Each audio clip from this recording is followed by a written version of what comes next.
বেউ বেউ তিলোচন বেউ বেউ এসছে, ওই বাবা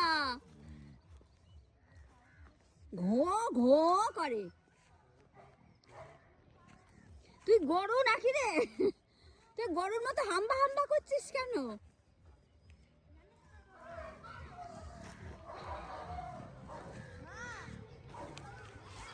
মৌ তুমি আসো।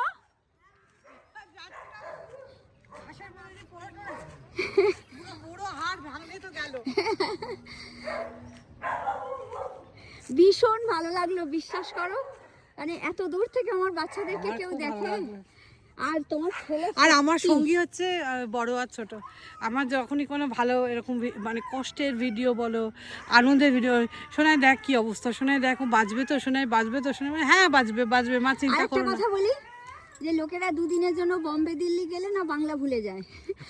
না আমার দুই ছেলে বাংলা 27 বছর আছি, আমি তাই বলছি একটা ইংলিশ ওয়ার্ড ইউজ করেনি ও। না ছোটবেলায় পরিষ্কার বাংলা বলছে। মানে আমাদের এখানে না একটা দুটো কথা বলার পরে দু চারটে সরি আর কি কি সব সব ওই সেদিনও এসে একটা মেয়ে কি সব ইংরাজি বলছিল, আমি তো আবার অশিক্ষিত ইংরাজি বুঝি না। না তুমি তো একদমই বোঝো না। এবার কিন্তু ওকে দেখলাম যে ও আমেরিকায় বড় হয়েছে, কানাডাতে বড় হয়েছে, ছোটাই জন্মেছে ওখানে, ওখানকার সিটিজেনশিপ ওর।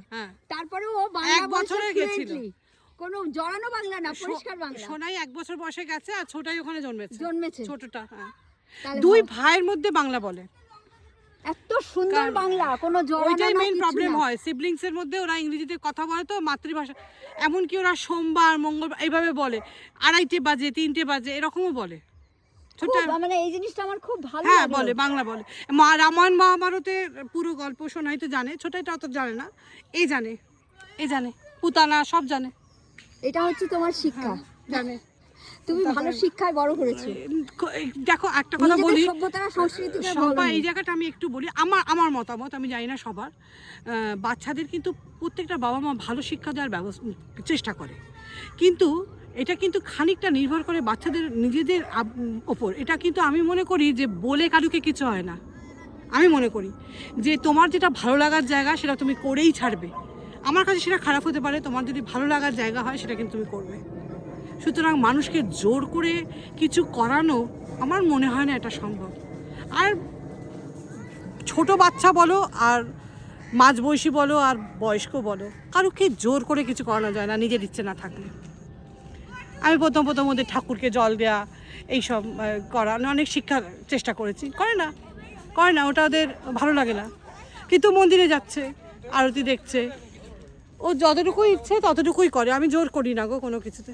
আর এইভাবে কামড় খাওয়ার পরেও ও, এটাও বলো তুমি, আমি লোকে বললে লোকে বিশ্বাস করবে না যে বাইটার বাবুকে কামড়ানোর পরেও ও বাইটার বাবুকে আদর করছিল, তুমিও আদর করলে। ও কি বোঝে, ও যে আমি জানি না ও কি মানসিকতা নিয়ে একে তোমার কাছে, এখানে তো কেউই নর্মাল ভাবে আসেনি, এটা কেউ আদরের জায়গা নয় এটা।